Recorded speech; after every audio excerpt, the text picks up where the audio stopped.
Bienvenidos a una nueva entrevista para Aula Magna. Hoy hablamos de poder y manipulación en la era digital y lo hacemos con Manuel Torres Soriano, catedrático de Ciencia Política y Administración de la Universidad Pablo de Olavide y un investigador muy conocido en el panorama español por sus trabajos sobre violencia política, terrorismo yihadista, ciberseguridad y también sobre desinformación, que es uno de los temas que abordamos hoy. Gracias, Manuel, por tu tiempo. Yo quería empezar preguntándote ¿cuál es el mayor desafío que tienen los medios de comunicación en el siglo XXI? Pues es adaptarse a ese nuevo entorno tecnológico que realmente ha transformado su modelo de negocio, pero también ofrecer un producto diferenciado y que justifique la existencia con respecto a todo ese caudal de información que proporcionan las redes sociales. ¿Actualmente son las redes sociales un instrumento o pueden ser utilizadas como un instrumento para la manipulación? Lo son. De hecho, ofrecen toda una serie de posibilidades al manipulador y no es simplemente un canal para llegar a una audiencia, sino que también van asociadas a una serie de características que las hacen especialmente persuasivas, si el propósito del que las utiliza es precisamente pues, manipular a la otra persona. ¿Cuáles son algunas de esas características que lo convierten en una herramienta persuasiva? Pues el hecho de que no es simplemente una fuente unidireccional donde la persona recibe la información, sino que en este caso el internauta se implica en el contenido, forma parte del mismo, lo comparte, participa en él y por lo tanto el grado de inmersión es mucho mayor que el que en el pasado se producía con respecto al televidente, con respecto a la televisión, o el oyente hacia la radio, o el lector hacia los periódicos. Es decir, esa implicación en el mensaje hace que uno participe de él de una manera inédita. En este sentido, mentiras y bulos han existido siempre. Sin embargo, en la actualidad, ¿cómo se puede frenar el inminente auge de las fake news en los medios digitales y sobre todo a través de las redes sociales?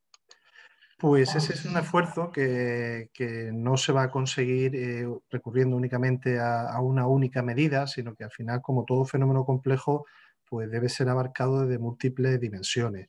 Aquí las plataformas pues tienen una enorme responsabilidad a la hora de vigilar por la calidad del contenido que divulgan. Las autoridades deben regular el papel de ese tipo de contenido dentro de la sociedad. Los usuarios deben tomar conciencia de ese riesgo y de alguna manera asumir algún tipo de alfabetización digital que les dé unas herramientas para discriminar lo que es un contenido real de aquel que tiene un propósito maligno. Y en definitiva hay muchas dimensiones en las cuales actuar de manera simultánea para conseguir ese objetivo. ¿Cómo se pueden regular esos contenidos? ¿Qué pueden hacer las autoridades para, de alguna manera, ejercer algún tipo de control sobre esos contenidos?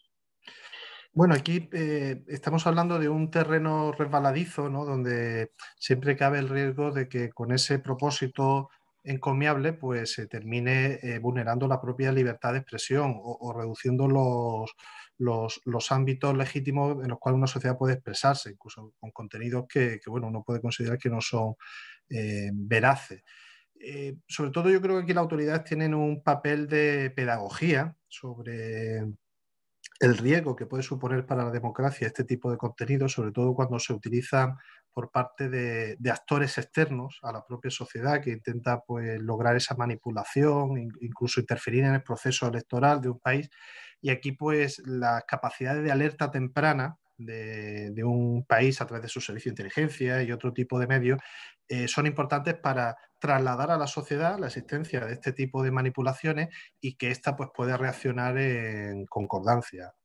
Los medios digitales y en particular las redes sociales otorgan la posibilidad de propagar de una manera descontrolada información que puede ser falsa.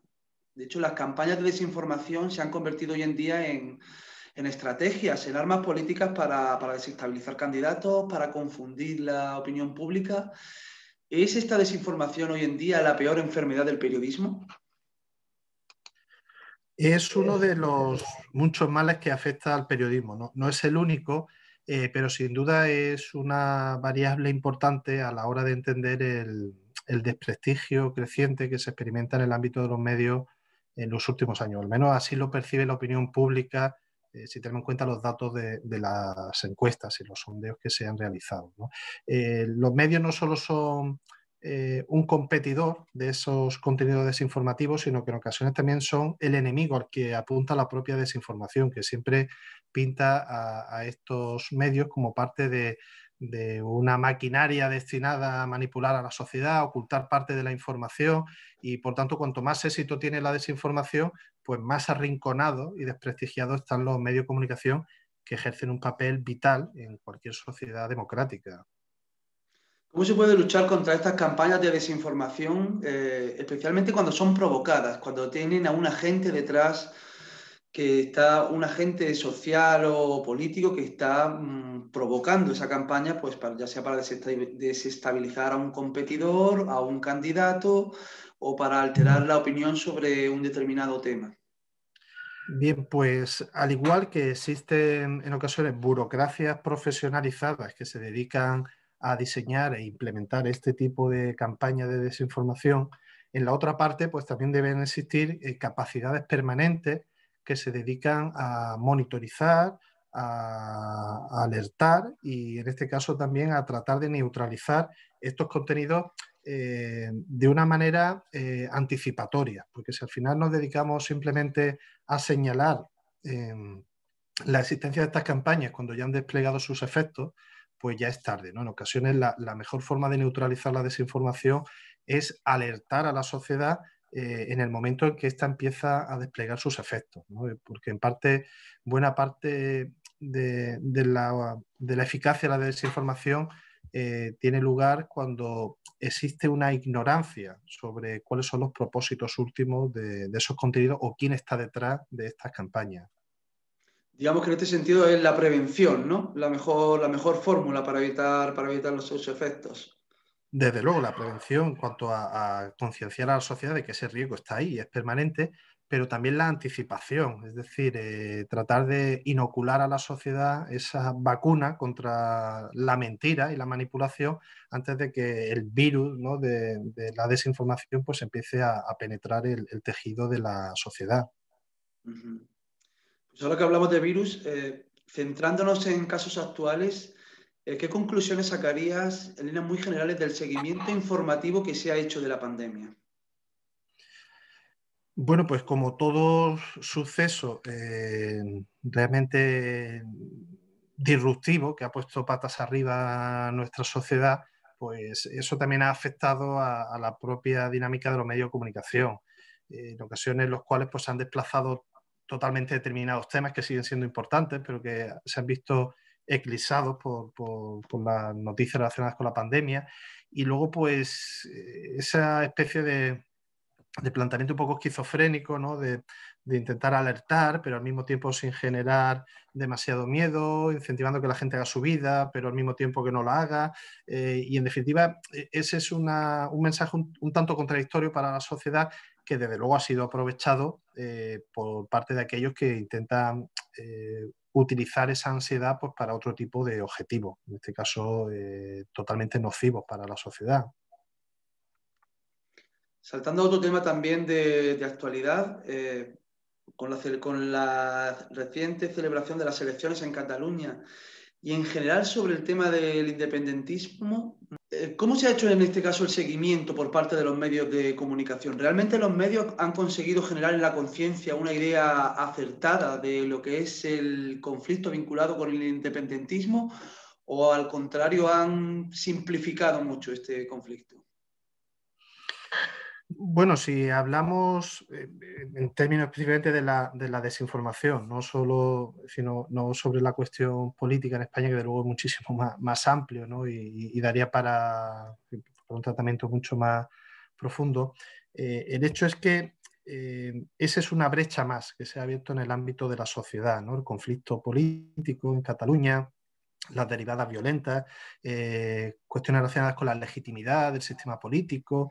En definitiva, eso ha abierto una nueva vía que desde luego ha sido aprovechada por parte de esos actores externos, pero también por parte de actores internos, ¿no? Pues para para provocar determinados efectos, ¿no? Sobre todo de carácter divisivo y, en definitiva para que la sociedad también esté volcada en esos problemas internos que evitan que preste atención a otras cuestiones que también son importantes, pero que desde la óptica del manipulador pues les interesan que sean espacios abiertos para conseguir sus objetivos, ¿no? Estoy hablando en este caso de la injerencia rusa en el conflicto catalán que se ha producido y de luego solo estamos empezando a conocer ahora la dimensión de la misma. Pues no sé si hay algo más, Manuel, que te gustaría incluir o con lo que te gustaría concluir esta entrevista, con alguna idea o algún tema que no hayas reflexionado durante la entrevista. ¿Hay algo más que te gustaría aportar?